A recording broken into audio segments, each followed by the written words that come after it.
Okay, picture this. You're in, say, a university computer lab. You're working hard on a group project trying to upload this huge file to the shared drive, and suddenly, boom, your computer loses connection. And everyone else in your row, too. You look around, the rest of the lab seems totally fine. It's like, well, it's super frustrating, right? And a Yeah. real headache for IT folks. So what's going on there? Often the culprit behind that kind of very specific localized outage is a network switch. Today, we're doing a deep dive into this pretty vital piece of hardware, often invisible but critical. Our mission, to figure out what it does, how it can fail, and importantly, what network pros do to stop those failures from causing chaos. Think of this as your shortcut to getting smart about a key part of our digital lives. Exactly. And it might seem a bit niche, network switches, Yeah. but understanding these components is really fundamental to grasping how our digital world actually stays connected and how we make it resilient. Okay, let's unpack this then, starting with the basics. What exactly is a network switch? I mean, we used that analogy from the source earlier, Yeah. like a smart traffic cop. That's a great way to think about it. Yeah. It connects multiple devices, computers, printers, servers, whatever, on the same local area network, the LAN. And its job is to direct the data traffic, making sure information gets where it needs to go efficiently and accurately within that local network. So it's not just broadcasting everything everywhere. No, exactly. That's the smart part of the smart traffic cop. It learns which device is connected to which physical port on the switch. So when data comes in for, say, your computer, the switch sends it only out the port your computer is plugged into. Precision and efficiency. It keeps unrelated traffic from bothering other devices. Got it. Okay, so that's what it should do.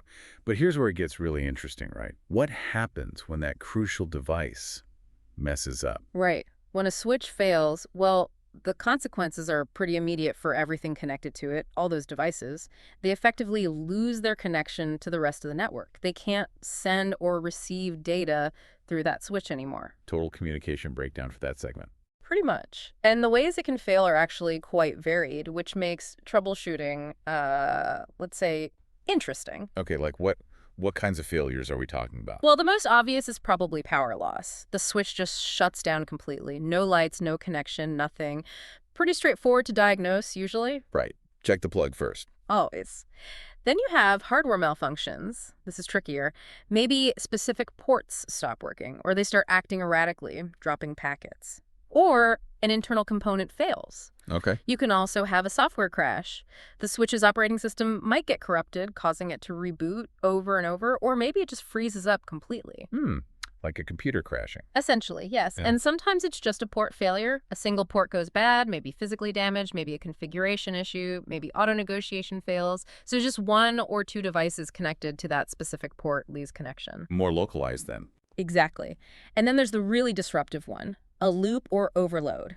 If cables are plugged in incorrectly, creating a loop between switches, or if the switch is just overwhelmed with traffic, it can cause massive slowdowns across the whole network segment, or even bring everything to a screeching halt with what we call a broadcast storm. Wow. Okay, so quite a range of potential problems from one device. Absolutely. What's fascinating, or maybe frustrating depending on your perspective, is how these different failure modes present unique challenges for diagnosis. So let's connect this back to that lab scenario. Yeah.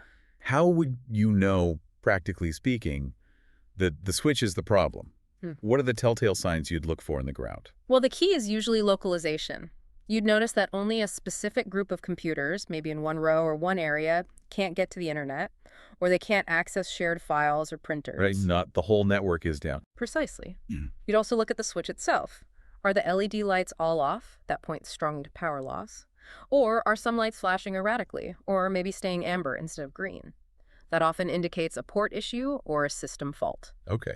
You might also see specific services fail just in that area, like maybe the VoIP phones work everywhere else, but not in that section. Or network printing fails, but only for printers connected through that switch. The crucial clue, really, is that the problem is contained. Only devices plugged into that one switch are having issues. Everything else is fine. That makes sense. Yeah. So you suspect the switch. What's the next move? What steps does a network professional take to actually troubleshoot this? Okay, the systematic approach usually starts simple. Step 1, check the basics. Is the power cable securely plugged in at both ends? What are the LED lights doing? Power is step 1. Right, the obvious stuff first. Always. Step 2, try to ping a device in the affected area from an unaffected area. Can you reach it? If not, it reinforces that the issue is likely localized around that switch segment. Confirms the boundary of the problem. Exactly. Step 3. If only some devices are offline, try moving an affected device to a different port on the same switch. If it starts working, Uh-huh. Bad port. you got it. If it still doesn't work, the issue is likely broader than just one port. Step 4. If the switch is completely offline, unresponsive, showing clear fault lights, or if swapping ports doesn't help, well, the next step is usually replacement. Get a known good switch in there. Okay, swap it out. Yep. And step 5. Especially if the symptom is slowness or intermittent connectivity, you need to check for loops. Are there redundant cables plugged in incorrectly between switches without spanning tree protocol configured properly? That can cause chaos. Oh, and a bonus tip. Sometimes a simple power cycle can help. Unplug the switch, wait 30 seconds, plug it back in. The classic turn it off and on again. It can sometimes clear temporary software glitches. It's not a fix for hardware problems, but it's often worth trying as a quick first step. Good to know. So that covers fixing it when it breaks. But surely network pros tried to stop this from causing total panic in the first place. How do they prepare for this kind of failure? Oh, absolutely. That's where network design and resilience come in. It's all about planning for failure. Because hardware will eventually fail, the key concept here is redundancy. Building in backups, essentially. Exactly. If we connect this to the bigger picture, it's about designing robust systems with no single points of failure, or at least minimizing them. There are several tools for this. Like what?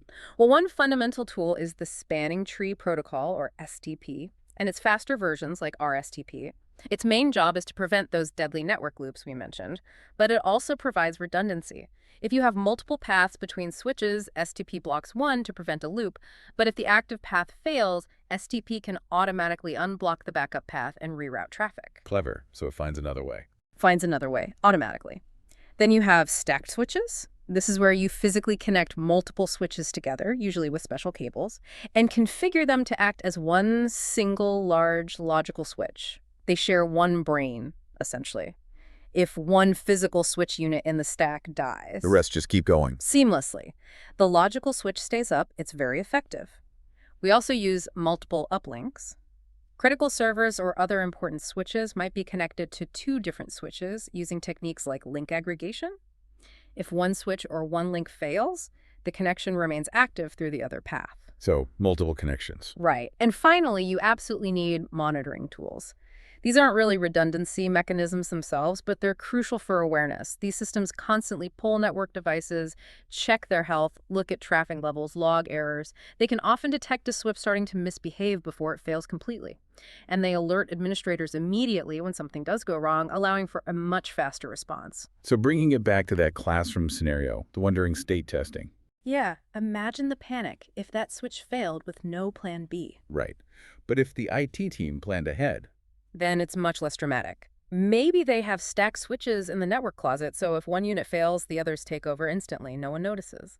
Or maybe the wireless access points in the classroom have multiple uplinks, one to the main switch, one to a backup. If the main one fails, traffic automatically shifts. And because their monitoring tool sent an alert the second the switch went offline, IT knows immediately. They can grab a spare switch, head down there, swap it out quickly, or manage the failover. Minimal disruption. that makes a huge difference.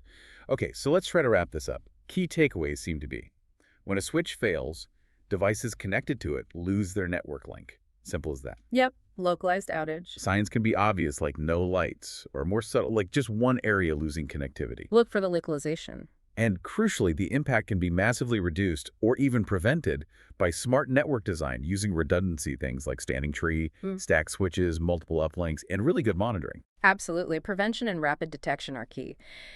This really raises an important question, doesn't it? How much of our daily digital life, stuff we totally take for granted, depends on these hitting boxes working perfectly? It really highlights how critical, thoughtful design and investing in that redundancy is for any system we rely on. Balancing cost versus uptime. That's a great point. So for everyone listening, the next time your internet access flickers or maybe a specific app feels sluggish, just pause for a second. Think about that complex chain of devices working behind the scenes. Knowing what you now know about network switches, their vulnerabilities, and the engineering that keeps them going, what stands out to you about this hidden infrastructure that connects us all? Something to ponder.